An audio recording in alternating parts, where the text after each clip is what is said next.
Xitoy Xalq Cumhuriyeti Sharq Turkistonni ishg'ol qilganligining 70 yilligi munosabati bilan dunyoning har qaysi joylarida Xitoyga qarshi namoyish o'tkazildi. Turkiyaning Istanbul va Anqara shaharlarida necha minglagan Uyg'ur Xitoyga qarshi namoyish o'tkazdi.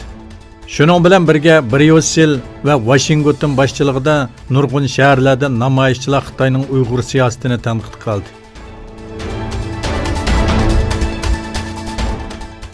Belarusiyada tutilib qolgan Uyg'urlar Xitoyga qaytarish xavfiga duch keldi.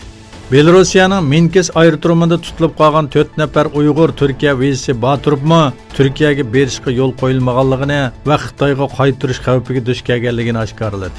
Belarusiyada tutilib qolganlarning Shvetsiya konsulxonasiga borganligi va Shvetsiya konsulining ularga viza berish ehtimolligi borligi ilgari surildi.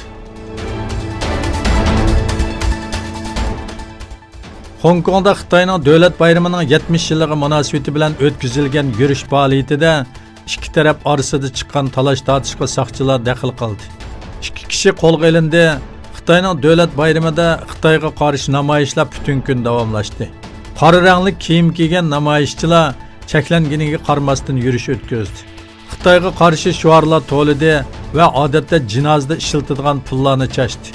Shaharning har qaysi joylarida Xitoyga qarshi faoliyat o'tkazgan namoyishchilar Xitoyning davlat bayrami kunini motam kuni deb e'lon qilishga chaqirdi.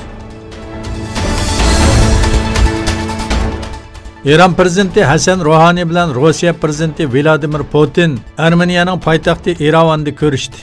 Iran prezidenti ishxonasi e'lon qilgan bayonotda aytilishicha, Yevroosiyo iqtisod birligi oliy kengash yig'iniga qatnashish uchun Erevanga borgan Ruhani Putin bilan yadro kelishimi, ikki taraf munosabati, rayonlik va xalqaro masalalar haqida fikr almashtirgan.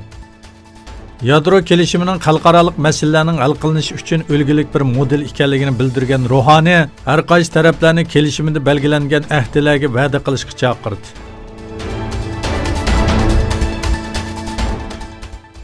Rossiya iqtisodiy taraqqiyot bankasi 2020-2022 yillarga aloqador xamchut loyihasi doirasidan e'lon qilingan qo'shimcha hujjatda Rossiya fuqaroligiga o'tish uchun chet ellardan asldagi davlat tavalligidan voz kechish shartini amaldan qoldirish tavsiya qilindi. Bayonotda ko'chmanlar siyosatining kelgusida boshqa davlat fuqaroligidan voz kechish shartini amaldan qoldirish fursati olib kelganligini bildirdi.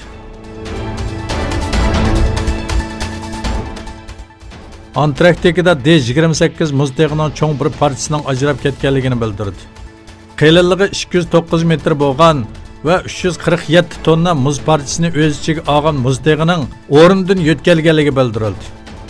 Yevropa ittifoqi yer kuzatish guruhining yillardan buyon bu muzdegining ajrashini saqlayotganligini, buning klimat o'zgarishi bilan aloqasi yo'qligini bildirgan bo'lsa-mu, boshqalar bu voqeaning klimat o'zgarishi bilan bevosita munosabati borligini ochiq o'tirg'i qo'ymoqda.